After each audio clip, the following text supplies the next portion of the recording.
अतीक अहमद, न्यायालय ने उसको अपराधी घोषित किया था कि हत्या टाइट सिक्योरिटी में हुई। इसका अर्थ ये है कि टाइट सिक्योरिटी में ये हत्या करवाई गई। 2024 के चुनाव में इसका फायदा और इसे बीजेपी को होगा। इसलिए सुप्रीम कोर्ट को अपने निगरानी, नियंत्रण और निर्देशन पे इसकी जांच करनी चाहिए, तभी इसकी जांच हो सकती है। तो आरएसएस बीजेपी के लोग हिंदू मुसलमान के थ्योरी को जिस लेवल तक लेकर जाने की योजना पर काम कर रहे हैं, ऐसा कहा जा सकता है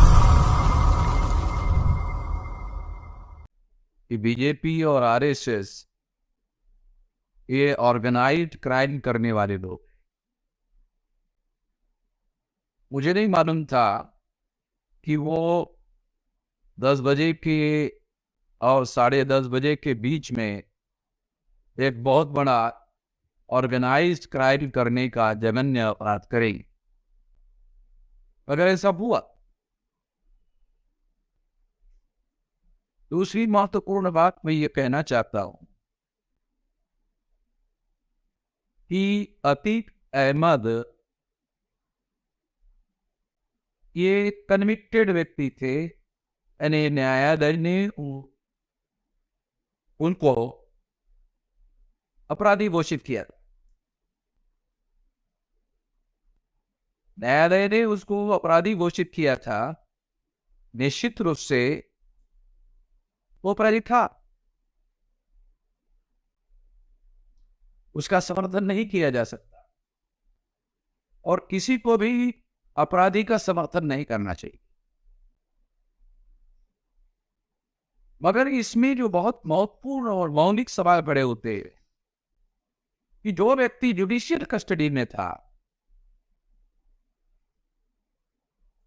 उसकी हत्या टाइट सिक्योरिटी में हुई। इसका अर्थ यह है कि टाइट सिक्योरिटी में ये हत्या करवाई गई। जो परिस्थिति जन्य साक्ष्य है उसके आधार पर यही कहा जा सकता है। इसलिए इस सारे एपिसोड में केवल अतीक अहमद की हत्या नहीं हुई। अतीक अहमद की हत्या उतना महत्वपूर्ण मुद्दा नहीं है जितना महत्वपूर्ण मुद्दा संविधान की हत्या करना है। देश भी कानून का राज है और कानून और संविधान की शपथ लेकर उत्तर प्रदेश में आरएसएस और भाजपा ने अपनी सरकार बनाई और आदित्यनाथ योगी को मुख्यमंत्री बनाए। जिस संविधान की शपथ लेकर ये सरकार बनाई या आदित्यनाथ मुख्यमंत्री बने, क्या आदित्यनाथ ने उस संविधान की शपथ का उल्लंघन नहीं किया? निश्चित रूप से उसने उल्लंघन किया। आदित्यनाथ ने उल्लंघन किया। मैं ऐसा मानता हूं कि प्रत्येक व्यक्ति को जिस पर आरोप है उसे अपने आप को निर्दोष साबित करने का मौका दिया जाना चाहिए और ये निर्दोष साबित करने का जो मौका है ये कानून और संविधान के दायरे में प्रत्येक नागरिक को उपलब्ध है। ये अधिकार और ये अधिकार जो उपलब्ध है ये कानून और संविधान के दायरे में शासन चलता रहेगा, वो ही उपलब्ध होगा। मगर यहां तो टाइट सिक्योरिटी में और नजदीक में सर के पास बंदूक लगाकर इस तरह से वीडियो दिखाए जा रहे हैं, उसके आधार पर लोकसभा का चुनाव है और आरएसएस और भाजपा को ऐसा नहीं लगता कि वो तीसरे टर्म के लिए चुनाव जीतने वाले। इस अनिश्चितता की वजह से उन्होंने इस घटना को अंजाम दिया और जिस तरीके से अंजाम दिया और जिस तरह से सारे देश के चैनल वाले उस लाइव टेलीकास्ट दिखा रहे हैं,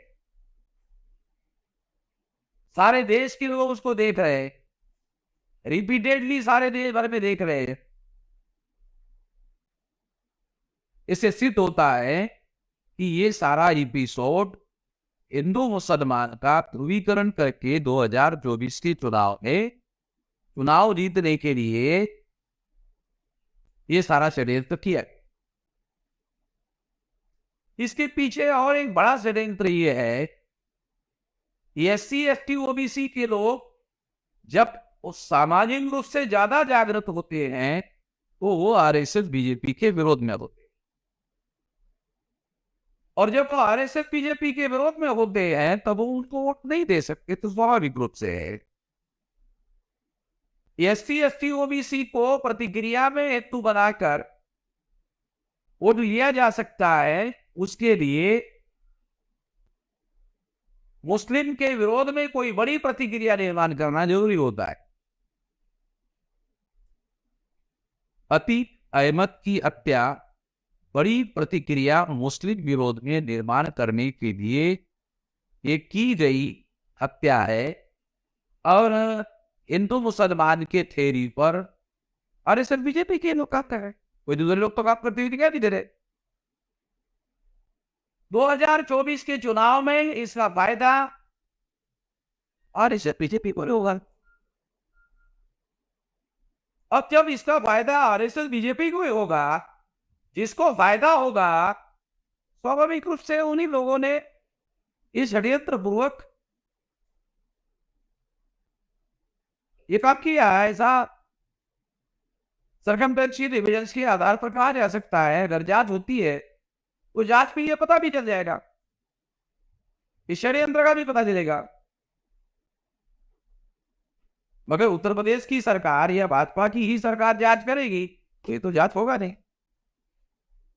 इसलिए अगर जांच करना है तो जुडिशियल कस्टडी का आदमी, उसकी अगर मर्डर हुई तो जिम्मेदारी तो सुप्रीम कोर्ट की बनती है। इसलिए सुप्रीम कोर्ट को अपने निगरानी, नियंत्रण और निर्देशन पे इसकी जांच करनी चाहिए, तभी इसकी जांच हो सकती है। और ये जांच जो है कम से कम समय में होनी चाहिए, और कम से कम समय में ये काम किया जाना चाहिए। और एक महत्वपूर्ण बात है, इस घटना का नेशनल इंटरनेशनल परिणाम होना अवश्य है, अवश्यंभावी है।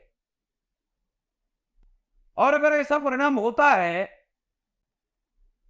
हिंदू मुसलमान की थ्योरी से 14 अगस्त 47 को पाकिस्तान बना, तो RSS BJP के लोग हिंदू मुसलमान के थ्योरी को जिस लेवल तक लेकर जाने की योजना पर काम कर रहे हैं, उससे वो लोग देश विभाजन की षड्यंत्र पर काम कर रहे हैं, ऐसा कहा जा सकता है। ये संविधान विरोधी काम है, ये देश विरोधी काम है, ये देश तोड़ने का भी षड्यंत्र है। इसको हर हालत में रोका जाना चाहिए, हर परिस्थिति में रोका जाना चाहिए। हम जल्दी ही इसके बारे में नेशनल लेवल पर बड़ी कोई कार्रवाई, ऑर्गेनाइजेशनल कार्रवाई करने की दिशा में आगे बढ़ेंगे। क्योंकि ऑर्गेनाइज कार्रवाई हम क्यों करेंगे? क्योंकि इसके पीछे SC ST OBC को हिंदू बनाकर 2024 में वोट लेने की साजिश का हिस्सा है। इसलिए ये घटना मुस्लिम विरोधी नहीं है, ये घटना SC ST OBC के विरोध में है। वो SC ST OBC के लोगों को सारे देश भर में इसके लिए संगठित होकर इसकी प्रतिक्रिया देना बहुत ज्यादा जरूरी होगा, नहीं तो उनके वोट का अधिकार जीरो हो जाएगा। वोट के अधिकार पर जो संवैधानिक अधिकार मिले हुए हैं, वो अधिकार भी जीरो करने का RSS BJP का षड्यंत्र है। इससे सभी लोगों को सावधान रहना जरूरी है। ये मेरी पहली प्रतिक्रिया है। इस पर हम लोग ऑर्गेनाइज आंदोलन करने की दिशा में जल्दी ही मैं घोषणा करूंगा। मैं इस मौके पर इतना ही कहना चाहता हूं। धन्यवाद।